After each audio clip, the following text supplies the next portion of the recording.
right, I want to take just a little bit of a detour from my conversations about paid ads because I wanted to talk about SEO. This is an important subject for me because, firstly, it gets asked about a lot in the online circles that I hang out in. Secondly, there's a whole heap of misinformation and out of date information that gets circulated. And there's also a lot of bad actors, a lot of dodgy SEO providers out there. And I feel as though it is important for me. I feel as though I'd be doing you a disservice if I didn't come in and disrupt all the bad stuff as someone who's very passionate about not just like the web and technology, but also getting things done right and also getting things done in a way that actually makes sense and actually benefits a business and actually provides return on investment. Because, yeah, definitely one of the things that led me into this career and wanting to do it professionally for people is because there's bad people out there. There's bad people who will take advantage of your cluelessness about the technology and just get you to pay money for something and you don't really know what it's doing. Um, so yeah, I should go into a bit of history here. So yeah, I am seen as like a go-to SEO person, and I would honestly like love to pursue that as my job, as my career.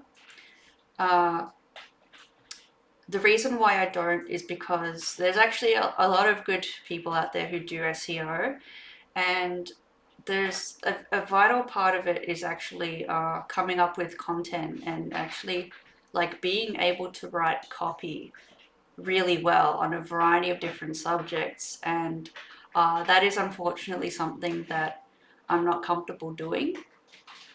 So that's probably the primary driving reason of why I don't operate as an SEO business and why I would refer your SEO needs to someone else. So let me explain what SEO is. Uh, I Some people sort of have the idea that it's kind of like doing stuff to get your website to appear on Google or getting your website to appear higher in the search results. And yeah, that's true. That is part of it. There's some vague understanding that you need to put some like keywords into spots in your website to make Google put it higher in search results. Um, that's kind of right. So yeah, the truth is the exercise of doing SEO is to get your website and pages of your website up higher in the organic search results.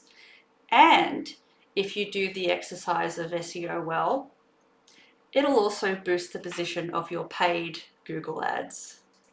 Very important there.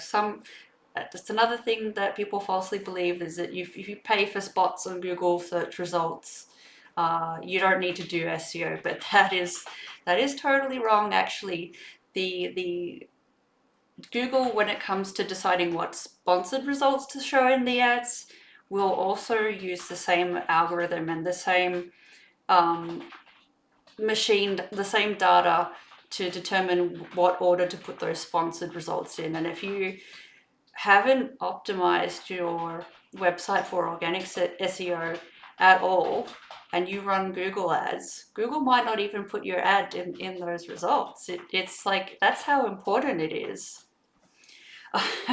Okay, so I've deviated a little bit. So yeah, SEO, the exercise, yes, the doing SEO does help rank your website higher in Google search results. That is true. It also helps rank your website higher in other search engine search results. Now, the actual doing of part, Like I said before, some people have this belief that it's like slotting keywords in somewhere, or either on the page or in like a meta description box somewhere hidden from your viewers. Um, there's kind of some truth to that. It was a lot more important, say, a decade ago, where it was common practice to do what we call keyword stuffing, which is just copying, pasting a list of keywords all over your page in the hopes that Google will say, oh, there's more instances of this keyword. That means this is more relevant to a search query. But that's not really how it works anymore. The way it works nowadays is that Google ideally wants to prioritize content that is not just relevant to the words someone has put into that search bar, but is also relevant to the context of what they're looking for and what they need right now. So that the context, providing something that's relevant to the term and the context of what the person is looking for, is a really important component of SEO. Now, there's some other activities to do in SEO as well. So there is, of course, doing the keyword research, having some data about what sort of keywords people are actually looking for, and then seeing how you can create content that speaks to those keywords and speaks to the context of what people are looking for with those keywords. There is also a component of improving your website to make it better for humans to use. So there are technical things we can do to make Google like your website more. And there's work that we can do to make your website more human friendly. And when you do that, Google will also like it more and consider you more relevant and more worthy of being higher in those search results. Now, I did also want to explain that SEO is not just like a thing that you do once, like coming back to that, SEO, just put the keywords in on my site. It's not, I strongly advise not to make it like a one-off deal. It is something that you're going to have to revisit and keep working on. One thing that a good SEO service provider will do is be continuously looking at keyword data for you and either improving content that's already on your website and or creating new content. This may come in the form of blog articles or help desk articles, FAQ articles, things like that, things that your customers are looking for, and will give you more opportunities to have not just your website URL, but your brand name appear in search results. And it is something, that's why it's an ongoing thing. There are a few other activities which are part of SEO, search engine optimization, that is having a presence on the internet, having a really good presence. Actually, it may not occur to you if you're thinking just in terms of websites, but having a good organic presence on social media makes it more likely that people will Google your brand name, your business name, your name, the name of your courses or products. The better that you do being making a connection and being recallable, making yourself so that people can recall you, increases the chances that they will be searching for you on search engines like Google. And so therefore, that is not just an important reason why we need SEO, but it's also why it's important to look holistically at your digital presence and not just put all your eggs in one basket of paid ads. Like I said before with Google ads, if you neglect the SEO and you try to run Google ads, I see this with my own clients. If they come to me with a search term that they want to have an ad for, and there is no page. Either there's no page on their website talking about it, or they have a page on their website that kind of talks about it but doesn't have a really great user experience and doesn't have a really great motivated to get someone to buy on that page, I'm going to say no. I'm going to say you have to optimize that page for SEO and user experience and conversion. It's all these things are intertwined, all these things are interconnected. So yeah, don't, this is why like you can't just do one. But I will also throw in a caveat there. If you're like wanting something that's not too challenging to like start you off with, like doing organic content marketing on social media and also on your website is something that is quite possible for you to do on your own or just with your own team with some training. And there's for SEO, there is some amazing free training out there.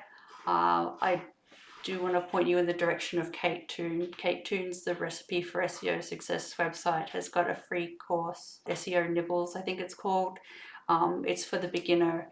There's plenty of helpful information there that I highly recommend. I love Kate Toon. She's pretty good, and she's also got a community of digital specialists. I'm sure if you go and look up Kate Toon's community, there will be people in there who could help you write content and do some good SEO stuff for you. So I really hope that this helps give you an understanding of how important SEO is. I think that the key takeaways, I would say that it's like, if you go and get some SEO work done on your website, that it'll help when people start to recognize you and look for your name, your brand name. Doing SEO activities to improve the quality of your website, like even if that doesn't put you higher in search results, it'll make it more likely to convert your browsers into customers because they'll be having a better experience. And then, also considering how doing the organic marketing activities intertwine with everything else that you're doing on the internet. It really does make a difference, and when it's done properly, like it works really good. And yeah, I think I also said at the start, there are some things to look out for. Like there's heaps of yeah, like I said, dodgy people out there who will unfortunately take advantage of your lack of knowledge. And this is why I decided to come up and talk about this, because it's very important to me, and it does like it hurts a lot to see business owners being taken advantage of, and I don't want that. I want you to be well informed and well equipped with just the right amount of knowledge that helps you. So yeah, I mean, like I say with all things, it's good even if you like intend to outsource help one day. It's a really good idea to gain some knowledge and try things out yourself and see what results you get before you outsource. It'll help you a lot. If you end up accidentally signing up for help with like one of the not so good SEO providers, at least you'd be able to catch early if they're not actually benefiting you. So anyway, yeah, I hope this helps. So I do really appreciate you sticking around and listening, and I wish you all the best on your business journey.